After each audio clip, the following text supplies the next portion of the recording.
የኢትዮጵያ ፌደራል ጠቅላይ ፍርድ ቤት ዶክተር ሲሳይ አውግቸው በዋስ እንዲለቀቁ ከፍተኛ ፍርድ ቤት ሰጥቶት የነበረውን ውሳኔ ዛሬ ውድቅ አደረገው። የተከሳሹ ጠበቃ ለዶይቼ ቬለ እንደተናገሩት ጠቅላይ ፍርድ ቤቱ የፌደራል ከፍተኛ ፍርድ ቤት ያሳለፈውን ውሳኔ በመሻር የዋስትና መብታቸውን ዛሬ አግዶታል። የእስራኤል ጦር ኃይል የኢራንን የስለላ ጉዳይ ሚኒስትር ኢስማኤል ሀታቢን መግደሉን አስታወቀ። ኢራን ግድያውን አላረጋገጠችም። የጀርመን መራሄ መንግስት ፍሪድሪሽ ሜርስ ዩናይትድ ስቴትስ እና እስራኤል በኢራን ላይ ስለከፈቱት ጦርነት ዩናይትድ ስቴትስ ለጀርመን አማክራ ቢሆን ኖሮ እርምጃው እንዳይወሰድ እንመክራቸው ነበር ሲሉ አስታወቁ። ሜርስ ዛሬ ለሀገሪቱ ምክር ቤት እንደተናገሩት ዋሽንግተን ስለ ጦርነቱ ጀርመንን አላማከረችም፣ ዘመቻው እንዴት ሊሳካ እንደሚችልም አንድም አሳማኝ የሆነ እቅድ አላሳየችም ሲሉ ወቅሰዋል። ዜናው በዝርዝር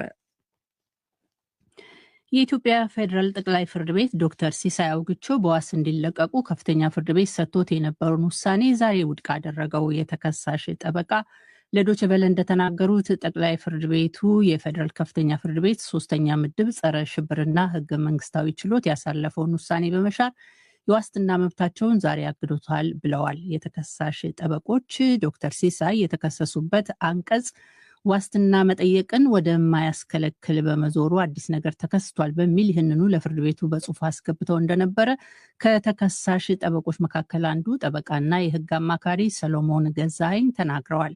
ጠበቃው ለዶይቼ ቬለ እንደገለጹት የፌዴራል ጠቅላይ ፍርድ ቤት ዛሬ በዋለው ችሎት ግን ከፍተኛው ፍርድ ቤት አሳልፎት የነበረውን የዋስትና መብት ሽሮታል።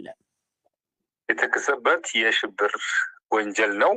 እንደገና ከወንጀሉ ልዩ ባህሪ እንደገና ደግሞ ቀጣይ ሊከላከል የሚችልበት ጠባብ በመሆኑ በማለት የስር ፍርድ ቤትን ዋስትናውን በመሻር በእስር ሆኖ ጉዳዩን እንዲከታተል በማለት ጠቅላይ ፍርድ ቤቱ ወስኗል።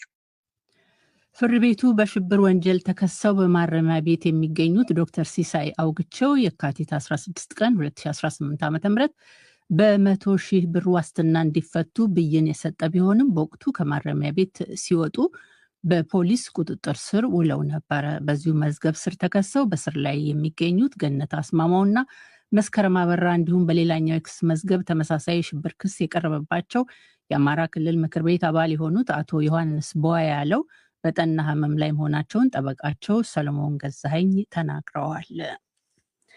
የእስራኤል ጦር ኃይል የኢራንን የስለላ ጉዳይ ሚኒስትር ኢስማኤል ሀቲብን መግደሉን አስታወቀ። የእስራኤል መከላከያ ሚኒስትር እስራኤል ካትስ እንዳሉት ጦራቸው በሁለት ቀናት ውስጥ ሶስተኛውን የኢራን ከፍተኛ ባለስልጣን ኢስማኤል ሀቲብን ገድሏል። ኢራን ግድያውን አላረጋገጠችም። እስራኤል ትናንት የኢራንን የጸጥታ ላዕላይ ምክር ቤት ሊቀመንበር አሪ ላርጃኒን እና የኢራን የሚሊሻ ጦር አዛዥ ጎላምሬሳ ሱሌይማንን መግደሏን ኢራን አረጋግጣለች። ኢራን የደህንነት ኃላፊዋን አሊ ላርጃኒን እና ሌሎች ቁልፍ ባለስልጣናቷን እስራኤል ብትገድልባትም ወዲያውኑ በሌሎች ባለስልጣናት ስለሚተኩ ዘመቻዎችን አያደናቅፍም ስትል አስታወቃለች። አርካቺ የከፍተኛ ባለስልጣናት ሞት አገረ መንግስቱን እንደማያናጋና መንግስትም ስራውን እንደማያቆም ለአልጀዚራ በሰጡትና በኢራን መንግስታዊ መገናኛ ብዙሃን በወጣው ቃለምልልሳቸው ላይ የኢራን ውጭ ጉዳይ ሚኒስትር ገልጸዋል። የኢራን ውጭ ጉዳይ ሚኒስትር አባስ አርካቺ ዩናይትድ ስቴትስ እና እስራኤል የኢራን እስላማዊ ሪፐብሊክ ጠንካራ የፖለቲካ ስርዓት እንዳለውና በአንድ ግለሰብ ላይ ብቻ እንደማይመካም ተናግረዋል። በዛሬው ዕለት ኢራን ለላርጃኒ ግድያ አጸፋ ቴልአቪቭን ኢላማ ያደረገ የሚሳይል ጥቃቶች መፈጸሟን የኢራን አብዮታዊ ዘብ በኢራን መንግስታዊ ቴሌቪዥን ጣቢያ አስታውቋል። የእስራኤል ባለስልጣናት ሰዎች በብዛት በሚኖሩበት በቴልአቪቭ በደረሰው በዚሁ ጥቃት 2 ሰዎች መገደላቸውን አስታውቀዋል። ይህም ጦርነቱ ከተጀመረ ወዲህ እስራኤል ውስጥ የተገደሉትን ሰዎች ቁጥር ወደ 14 ከፍ አድርጎታል።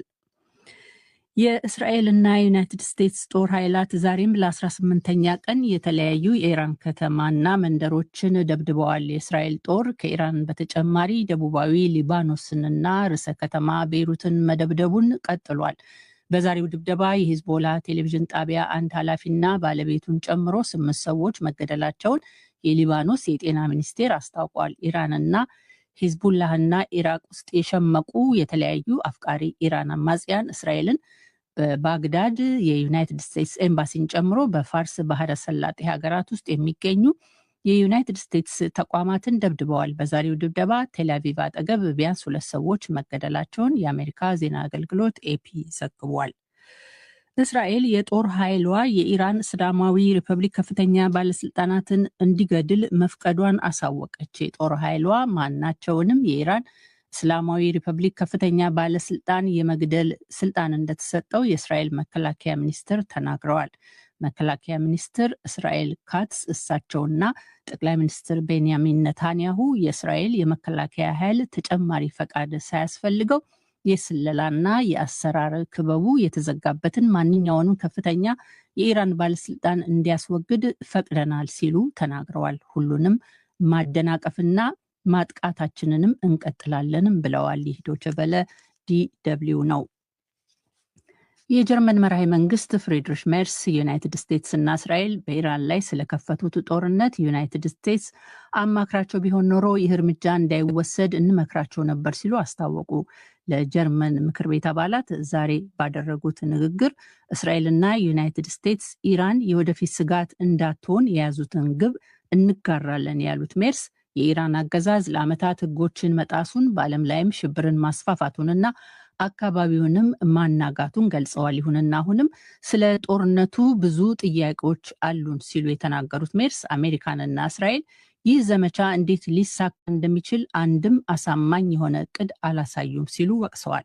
ዋሽንግተን ጀርመንን ስለ ጦርነቱ አላማከረችም ሲሉም ለምክር ቤቱ አስታውቀዋል። Es gibt bis heute kein überzeugendes Konzept, wie diese Operation gelingen könnte. እስከዛሬ ድረስ ይህ ዘመቻ እንዴት ሊሳካ እንደሚችል አሳማኝ ሀሳብ የለም። ዋሽንግተን እኛን አላማከረችም። የአውሮፓውያን ድጋፍ አስፈላጊ እንደሆነም አላሳሰበችም። ክቡራትና ክቡራን፣ አሁን በሚካሄድበት መንገድ መከናወኑን ተቃውመን እንመከር ነበር። ለዚህም ነው ጦርነቱ እስከቀጠለ ድረስ በዚህ ጦርነት ውስጥ አንሳተፍም ስንል ያወጅ ነው። Deswegen haben wir erklärt, solange der Krieg andauert, werden wir uns daran nicht beteiligen. ጦርነቱ በተቻለ መጠን በአፋጣኝ እንዲቆም ጥሪ ያቀረቡት ሜርስ አውሮፓ ጦርነቱ ቶሎ እንዲቆም በአካባቢው እንዳይባባስም መከላከልና እንደ አገር የኢራንን መበታተን የማስቀረት ፍላጎት እንዳለውም ጠቁመዋል። አንድ የዩናይትድ ስቴትስ ዳኛ የአሜሪካ ድምፅ ቪኦኤ ሰራተኞች ወደ ቀድሞ ስራቸው እንዲመለሱ ትዕዛዝ ሰጡ። ዳኛ ሮይስ ላምበርት ከስራ የተባረሩት ከ1000 በላይ የቪኦኤ ሰራተኞች እስከፊታችን መጋቢት 14 ቀን ድረስ ወደ ስራ ገበታቸው እንዲመለሱና ጣቢያው ያስተላልፋቸው የነበሩ ዝግጅቶችን መሰራጨታቸው እንዲቀጥል ትናንት ማዘዛቸውን የጀርመን ዜና አገልግሎት ዲፒኤ ዘግቧል። ላምበርት በትናንት ውሳኔያቸው ቪኦኤን የሚያስተዳድረው የዩናይትድ ስቴትስ ዓለም አቀፍ የመገናኛ ብዙሃን ኤጀንሲን ለመዝጋት የተደረገው ሙከራም ህገወጥ ነው ብለዋል። ዳኛ ላምበርት ባለፈው መስከረም ይኸው ዩኤስኤጂኤም በምህጻሩ የተባለው መስሪያ ቤት ለጊዜው ሰራተኞችን እንዲያባርር የሚያስቆም የእግድ ትዕዛዝ አስተላልፈው ነበረ። በአሜሪካ ፕሬዝዳንት ዶናልድ ትራምፕ ሁለተኛ የስልጣን ዘመን መጀመሪያ ላይ የተሾሙት የቀድሞ የኤጀንሲው ኃላፊ ካሪ ሌክ ሰራተኞች ከስራ መባረራቸውን በነሐሴ ወር ነበር ያሳወቁት። ቅነሳው የተደረገው ትራምፕ በመጋቢት ወር በአሜሪካን መንግስት የገንዘብ ድጋፍ በሚተዳደረውና በውጭ ለሚገኙ አድማጮች በበርካታ ቋንቋዎች ፕሮግራሞችን በሚያሰራጨው በአሜሪካን ድምፅ ራዲዮ ጣቢያ ላይ ከፍተኛ የገንዘብ ቅነሳ እንዲደረግ ልዩ ትዕዛዝ ካወጡ በኋላ ነበረ። በ1942 በጎርጎሮሳዊ አቆጣጠር የናዚ ፕሮፓጋንዳን ለመቃወም የተመሰረተው ቪኦኤ ረዥም ጊዜ የአሜሪካንን እሴቶች በውጭ ሀገር ለማስተዋወቅ እንደ ቁልፍ መሳሪያ ተደርጎ ሲታይ ቆይቷል።